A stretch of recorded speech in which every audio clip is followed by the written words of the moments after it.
Pakistan film industry यूं तो चंद दहाइयों से शदीद बहरान का शिकार है।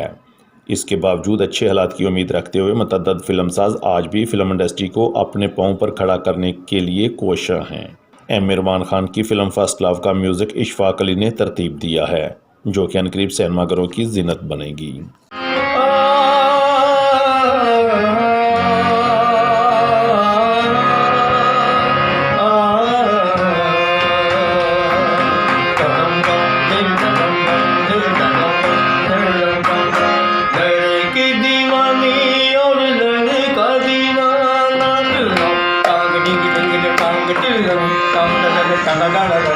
लड़की दीवानी और लड़का दीवाना, गली गली शोर है यही अफसाना।